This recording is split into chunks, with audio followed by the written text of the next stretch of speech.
We're talking about why am I living with my parents and creating music? This is part one, and let's just get from the jump. I've always loved music. Growing up, from as far as I can remember, with like the song, and I said, hey, yeah, yeah, yeah, what's going on? Yes, like driving around, my mom was always listening to some type of music, whether it was hip hop, but a lot of the times it was alternative 90s rock. And alternative 90s rock is really what was like inspiring me to really get more diverse with music and really listen to different music because growing up I would hear different 90s music on the radio. I would hear Biggie, Rakim, I would hear all those 90s songs, the R&B songs and stuff, but being branched out into that other type of music genre made me want to explore so much more music. And it did. I listened to so many different bands with alternative 90s rock. And, one of the first bands that like I said, like I was saying in the beginning, I can't remember the name right now, but specifically, like supposedly this story in the beginning of times when I was born. When I was born, my mom supposedly was in the hospital, and I was born in Shady Grove Hospital in Gaithersburg, Maryland. This was, February 14th, 1995. And doing that, there was a lot of good music coming out during that time. And I specifically remember a lot of Nirvana around that time just because my mom was listening to it a lot. And to go back to this point, when I was born, till this day, my mom will always say, whenever you're coming out of the womb, supposedly I had the song playing. I didn't have it playing myself. If I was like, yo, turn that song on, if I was a little infant saying that. No, but I was born to the song, All Apologies. All apologies. All apologies. And I stand. I feel warm in the sun. That song is, even to this day, I just feel like I'm so connected to that song and just Nirvana overall. That's one of the first vinyls I ever like got was Nirvana's, and Nevermind is obviously not obviously, but it is my favorite album by them. But yeah, like after that, I was like listening to music a lot. Granted, I didn't really like know at the time, like growing up, what it was to be a musician, but I was always intrigued by it. And I started to like Green Day a lot. I was just really driven by the drums and how they sounded. The drums are so epic to me, but overall, the biggest instrument that was sticking out to me the most was like guitar. Like the sound of a guitar to me was so magical, and I always feel refreshed listening to it, especially when it's like a good riff, because the riff was really what makes me more intrigued with the song. If it's a hard riff, I was always like, yeah, I love the sound of this riff. And I figured, when I'm talking about it, I think Nirvana, no, I know that Nirvana has like the one of the best riffs. They have the best riffs. Green Day, I was into a lot of Incubus, which I still am. Like I love 90s alternative rock to this day. I still make playlists. Like I have a playlist just full of my 90s alternative rock that I grew up listening to. But yeah, growing up, even my mom, I don't know how this happened.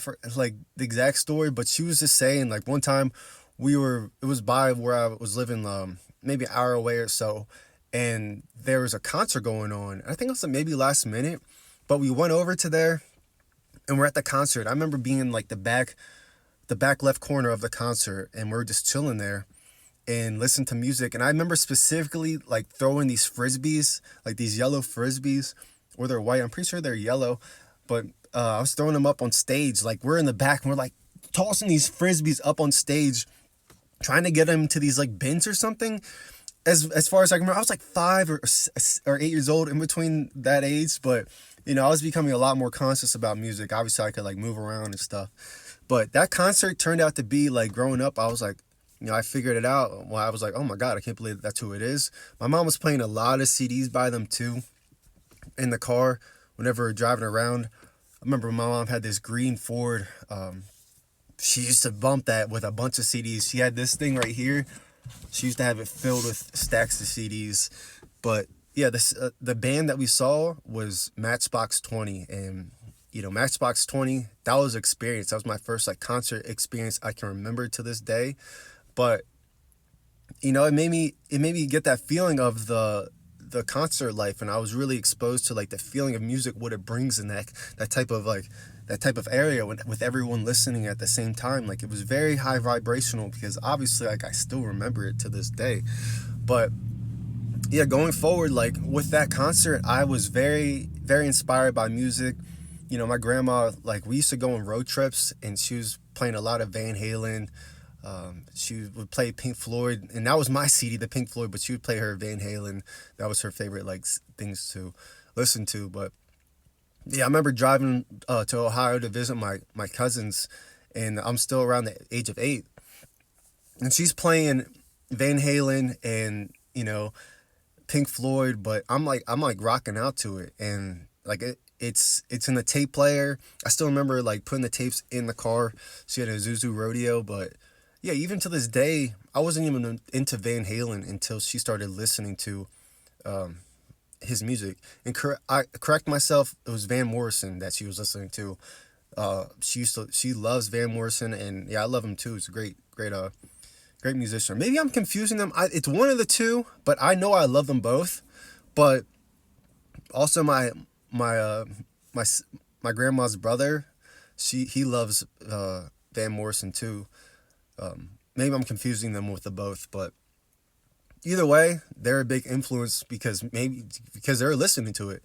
And like even to this day, I'll be like really intrigued to listen to that music still, even if it's not from my time era. I've always loved all type of music from any time era, and I would thank first my mom for like playing music like that, and she would play a lot of country too. That's another thing I left out, but yeah, my grandma, she would expose me to a lot of music like Queen and Elvis Presley, and you know with Queen, I had their CD too. I was obsessed with singing "We Are the Champions" and some other songs in that CD. But I remember playing it on my CD player a lot at the time. And I remember I had a cassette tape, but I didn't really have that many songs that I was listening to at the time on the cassette tape.